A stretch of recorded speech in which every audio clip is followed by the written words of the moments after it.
on her. Verse 7. Her Nazarites were purer than snow. They were whiter than milk. They were more ruddy in body than rubies. Their polishing was of sapphire. Okay. Now that's the verse that the so-called white man tries to say, oh, well, see, the Israelites were white. The Israelites, they were white people. See, it says ruddy. Ruddy means red. See? See, so you Israelites, you so-called black Hebrew Israelites, okay, you're not telling the truth, okay? We are the Israelites. That's the scripture they try to use. But I'm going to show you something, man. That scripture, the way that they read it don't make sense, okay? I'm going to show you that the so-called white man came and he tried to fuck up the translation, man. All right? Well, we're going to give you the correct translation today. All right, verse 8. Their visage is blacker than a coal. They are not known in the streets. Their skin cleaveth to their bones. It is withered. It is become like a stick. They that be slain with the sword are better than they that be slain with hunger. For these pine away, stricken for want of fruits of the field. Now this proves that it's talking about a famine. Verse 10. The hands of the pitiful woman have sodden their own children, meaning they boiled and ate their own children. For they were their meat in the destruction of the daughter of my people. The Lord had accomplished his fury. He had poured out his fierce anger and had kindled a fire in Zion, and they had devoured the foundations thereof. The kings of the earth and all the inhabitants of the world would not have believed that the adversary and the enemy should have entered into the gates of Zion. Okay, so it's talking about a famine. So now what we're going to do is we're going to go into the scripture what the so-called white man likes to use to try to say that the Israelites were white. We're going to get the scripture he tried to use, and we're going to give you the correct understanding on it so that this damn devil can't use this scripture no more, and so that you know how to fight against him with this scripture. Alright, so Lamentation chapter 4 verse 7. Her Nazarites were purer than snow. This is referring to the righteousness. They were whiter than milk. Okay, they were more ruddy in body than rubies. Their polishing was of sapphire. So right here you notice it keeps saying were, was, meaning past tense. Meaning this verse 7 is alluding to how we were in the past when we were righteous. Okay, and then verse 8 comes to the present tense, the present time of how we are now and how we were at that time when we were going through a famine. Okay, now like I said, this scripture is twofold. All right, now this is the way the scripture should read. It should read like this. Okay, it says, her Nazarites were whiter than snow. They were whiter than milk. Okay, they were more beautiful in body than jewels. Their polishing was of splendor. That's the way it should read. Now I'm gonna break it down to you why it should read like that. So the first word we got to deal with in Lamentations 4 and 7. Okay, we're not gonna deal with the purer than snow because that word is symbolic. Okay, that phrase is symbolic. We're gonna break that down later. But we have to deal with the word ruddy. It says they were more ruddy in body. Now, right here, this word ruddy is a mistranslation. Okay, it should not be the word ruddy. And I'm gonna show you how. All right, so let's go down to the word ruddy. Show you what it is. Okay, it says they were more ruddy, and behind the word ruddy is Adamo. Now we already broke that down in the past few videos, but we're gonna do it again. Now,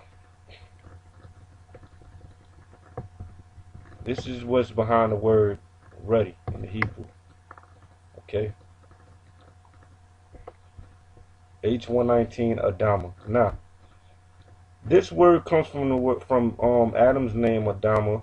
Okay, which has the meaning of brown color because Adam came from the ground.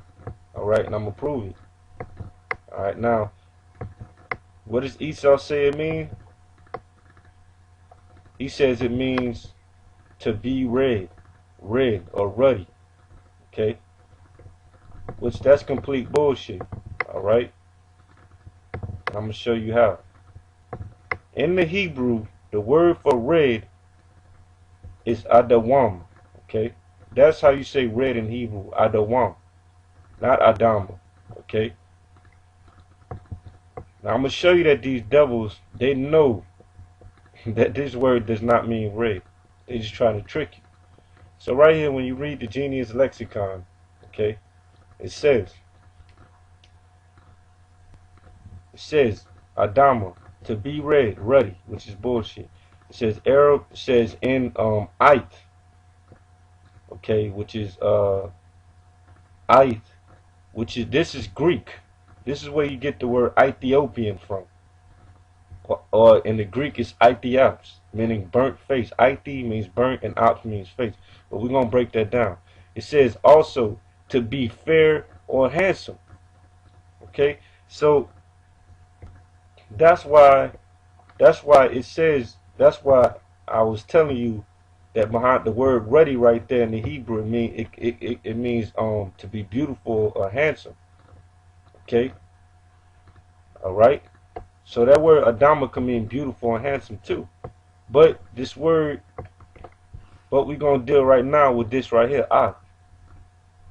Okay? We're going to show you right there that that means dark. Alright, so we're on Wikipedia. Alright, looking up this word Ith. Okay, now it says Ethiops. Alright? Ithi and then ops. Ethiops or Ethiops or Ethiops refers to certain dark-colored compounds of metal. Alright? We're on Wicked Answers. Okay? It says, the question is, what does Ithi mean in Latin? Alright? So the answer is right here. It says the root, coming from Ithi, but the root Ith is from the ancient classical Greek language. It appears in such ancient classical Latin words as ether. Okay, now that's important. It says as in ether. Okay, so let's go find out what ether is. Alright, so this is a book called English Grammar, the English Language in its Elements and Forms. Number 4, it says, see right there, it says Ith. It says Greek, shining, whence ether. Okay, it says Ith plus suffix to shine, to shining, upper air. Okay, so it can mean shining. Alright, so now we're on online etymology dictionary. Now we're looking up the word Ethiops. Okay, it says from Latin Ethiops, Ethiopian.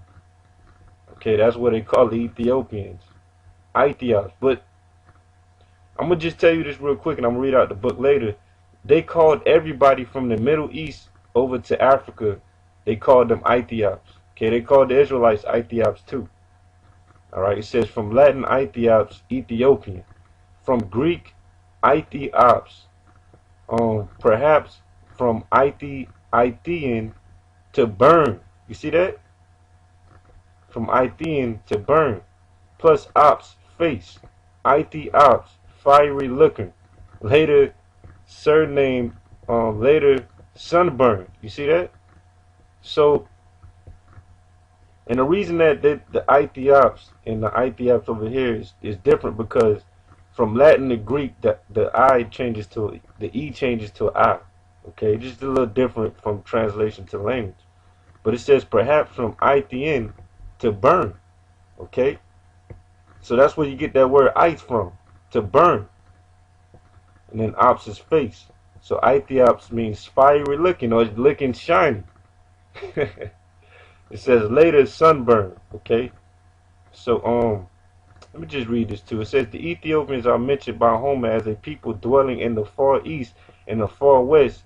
In later Greek, the name was applied chiefly to the inhabitants of Africa south of Egypt, but also to peoples of swarthy complexion in the other parts